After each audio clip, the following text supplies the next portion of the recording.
Hey guys, Coach Rachel here. In this video, I'm going to take you through a workout that does not require your feet. At the moment, I am nursing a broken toe, so getting to the gym and following my usual program is not going to be happening. That being said, I don't need to stop doing everything altogether. There's still plenty of things I can do to get some movement in. So I designed this workout for exactly that purpose.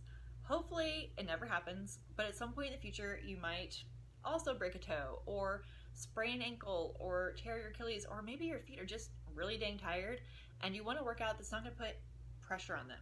This workout is exactly for that.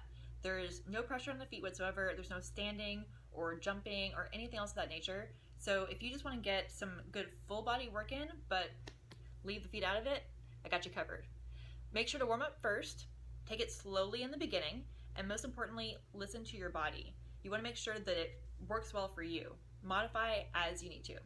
I hope you enjoy it, and if you have any questions, feel free to put them in the comments.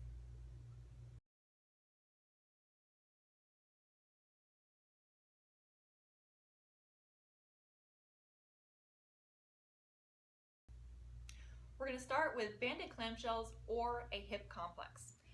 For the banded clamshells, you're going to want a mini band. They're the ones that are about 2 or 3 inches wide and about 10 to 12 inches around. Go ahead and put that right above the knee, making sure that you're not putting too much pressure on the joint. You're going to lay on your side for both variations, making sure that your forearm is pushing into the ground, your elbow is below your shoulder, and your shoulder is nice and lifted. You want to make sure that your hips, your knees, and your legs are also stacked and that your knees are bent. From here, for the clamshell, you're going to bring your top knee up towards the ceiling and then back towards the wall behind you.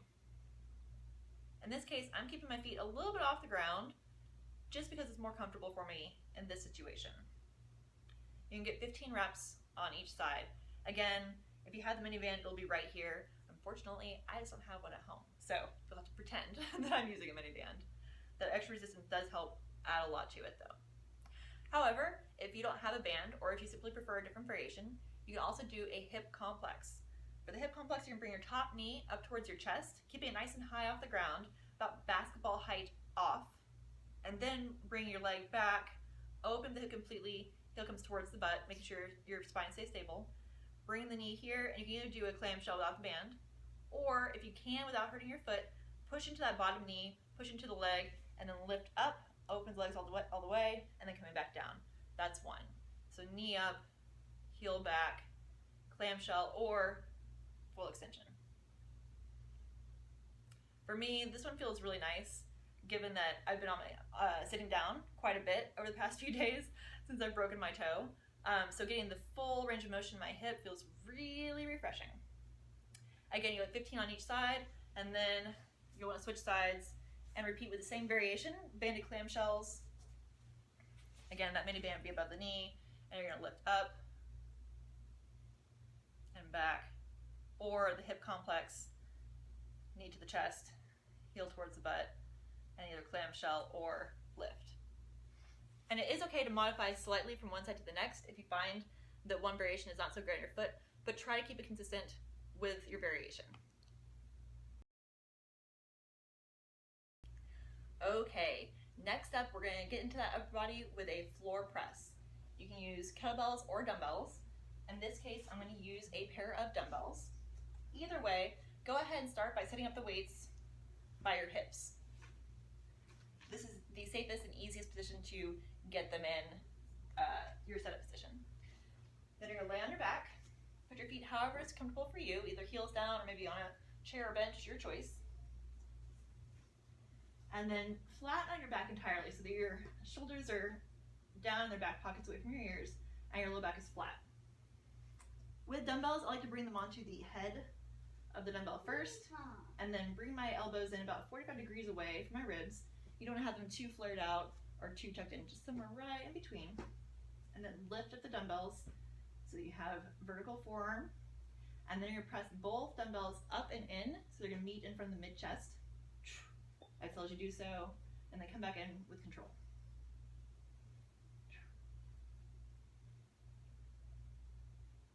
Your shoulder should be planted into the ground, so you get all chest here, and just control that downward motion.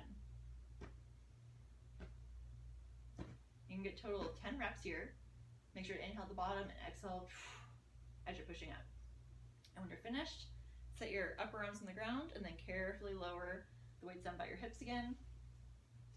And then you can roll and come up.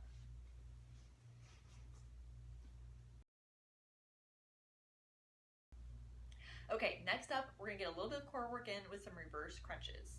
Go ahead and set up a weighted implement overhead. I have a kettlebell. You can also use a dumbbell, medicine ball, even a table works really well.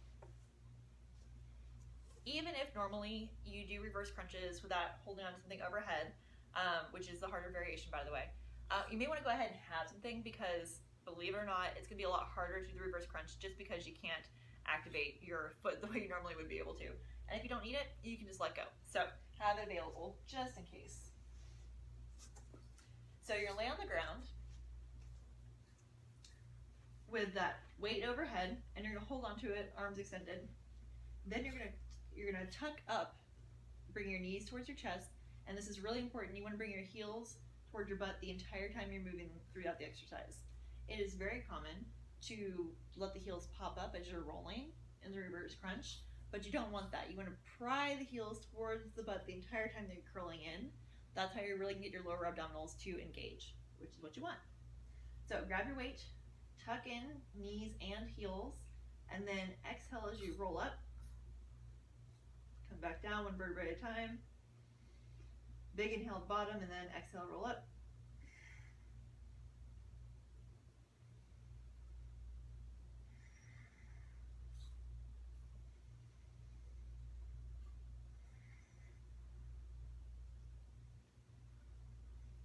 Again, as you're rolling, you're thinking one vertebrae at a time, knees towards the chest, and the heels are prying towards the butt. They're trying to stay low, low, low. They're going to want to pop up. So this is what you don't want to do. Don't do this. It's very common though. Come up with the heels high. Okay. Instead, it's this. All right. 10 reps of reverse crunches. And again, if you want to let go of that weight overhead and it's still feeling good on the foot, go for it. All right, we're gonna finish this circuit off with some upper body work with a dumbbell or kettlebell pull down. And you just need one in this case. You're gonna set your dumbbell or kettlebell over where your head's gonna be.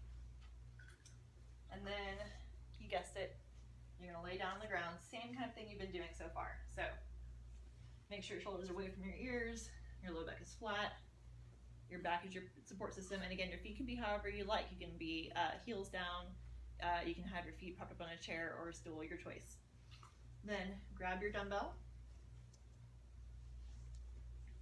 Arms should be straight at the top, and then you're going to bring the weight with control all the way down towards your legs and all the way back overhead again, arms straight here. Don't bend the elbows. You also want to watch your ribs as you're moving. The floor in this case is a really handy accountability check.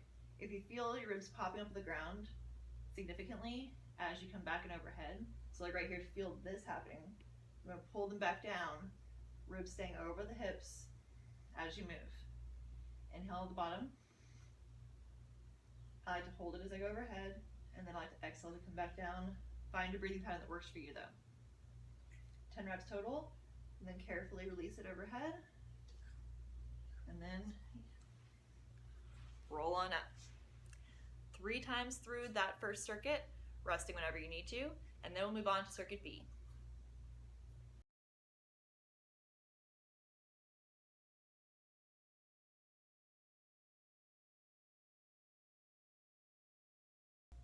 Okay, time to move into circuit B.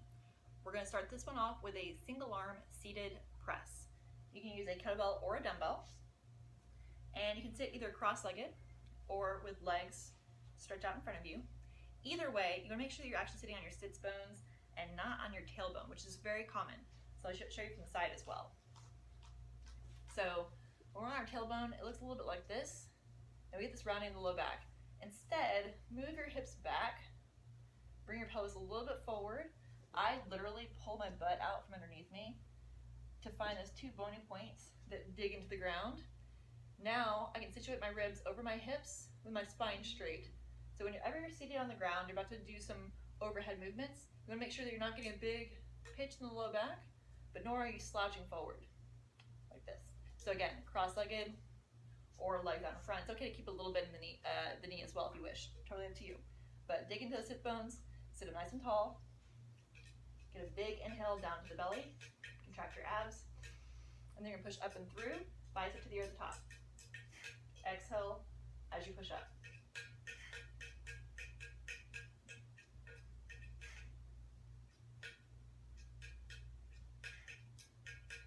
Notice there's minimal movement in my spine. I'm not arching the spine to get the weight up and over my head. From the front, it looks like this. If you're using a kettlebell, make sure that your wrist is neutral. So you're not bending your knuckles back, nor are they coming forward, which is also pretty painful on the wrist usually. So you want to think wrist straight, knuckles parallel to the ceiling. Start right at shoulder height. Other arm can do whatever you'd like with it. I keep it out to the side because it reminds me to stay tall while keeping my torso even. But if you wish, you can have the hand pretending to push up as well, or maybe a hand on the abs or on the low back to make sure you're keeping your spine long. Up to you. So big inhale first, and then exhale as you push. Elbows doesn't come too wide, just right down below the weight. 10 reps on each side. And given that you're not going to be standing, don't be surprised if you have to go a little bit lighter in weight than you would for a normal standing press. All right, next up we're going to get back into that lower body with some banded leg lifts. You'll want your mini band again, which, as I mentioned before, I unfortunately don't have one right now. If you don't have one either, doesn't matter, you can still do the leg lifts. But if you do have one, go ahead and place it either on the calf, a little bit above the ankle. That's a better placement if you have a lighter resistance band. If it's a little bit heavier of a band, go ahead and place it on the thigh, a little bit above the knee. You're gonna lay on your side and try to get an angle here that you can see. Laying on your forearm for stability, elbow below the shoulder, and you're staying nice and tall in your side. Sides of the horse are even. Legs are stacked, hips are stacked. And then leading with the heel, you're gonna lift up just as high as you can control and back down. If you can flex your feet, but it's okay if you can't. The heel coming up towards the sky first is really the most important part. And that actually doesn't require you to have an active foot. It requires you to rotate your hip a little bit internally. Okay. So heel up towards the sky first, 15 reps. Again, if you have the band, it'll be either here on the thigh or on the leg for extra resistance. And then switch sides. And get creative with how you move around right now. If you're injured or something's just not comfortable, you know, might be a little bit slower, might have to get creative, that's okay. Do what you need to do. So setting up on the other side, again, make sure your hips are stacked. One's gonna wanna roll open, you just wanna make sure they're on top of each other. And then heel up first as you lift and come back down. So again, you wanna roll that hip a little bit inward to get the heel to come up first. That's how you're really gonna feel the side of the glute firing. If your toes come up first, you're not gonna get it nearly the same way. So get that rotation. But of course, if it doesn't feel good on your foot, there are all kinds of variations of this. Get creative, modify as you need to. 15 reps on each side. All right, next up, a little bit more core work. We're gonna do Supermans with a pause. So go ahead and roll onto your belly. You can keep your bands on your legs if you wish. I personally tend to do these without bands. So you're gonna be belly down. You wanna extend your arms out like a Y shape, thumbs facing up towards the ceiling. Your feet can be together or apart. I typically coach having the feet together as it encourages people to have a stronger midline. But in this case, obviously, we're trying to work with our feet situation, if you will. So do what's most comfortable for you. Together or apart is fine. So we're gonna get into a nice long position. Tuck your chin. I'm gonna keep my head up so you can hear me, but you should face the ground the whole time. Stay long in your body, and then you're gonna lift up with your arms, your glutes, your shoulders, your legs, your feet. Everything's gonna get up towards the ceiling and squeeze, pause, and then lower down with control. So you're staying long, and then lifting, and then pausing, and then come back down. Big inhale at the bottom. Exhale as you lift and squeeze.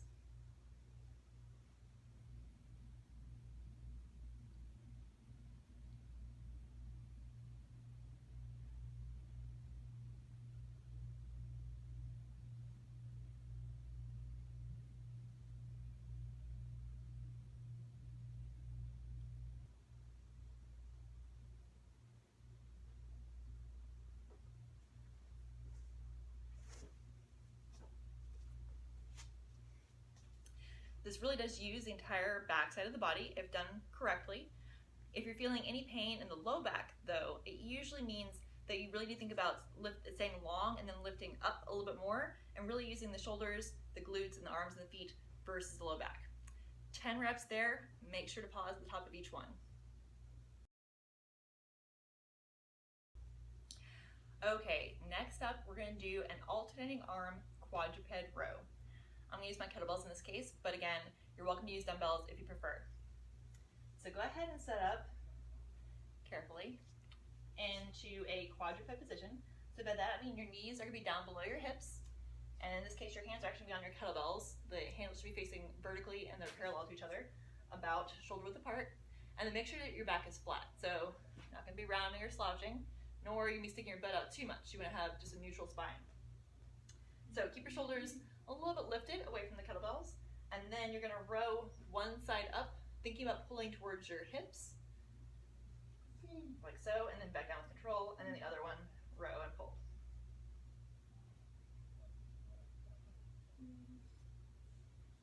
And you get 10 reps on each side. Make sure that your entire torso faces the ground the entire time. So as you're rowing, you're not going to be rotating your body open. So you're not doing this, okay? Keep it square towards the ground and pull using the back, okay? Think about your hands just being hooks on the kettlebell, and your elbow is what's pulling. And again, remember, pull towards the hip versus towards the ceiling. You don't want to come up too high, just like this, elbows a little bit past the ribs. Alternate arms back and forth for a total of 10 reps. And just for reference, so you guys can see a little bit more here, I'm actually keeping my foot off the ground entirely, so you do not have to have your foot digging into ground for support or anything like that. Again, make sure that you're actually comfortable and that you're staying safe. We don't want to get injured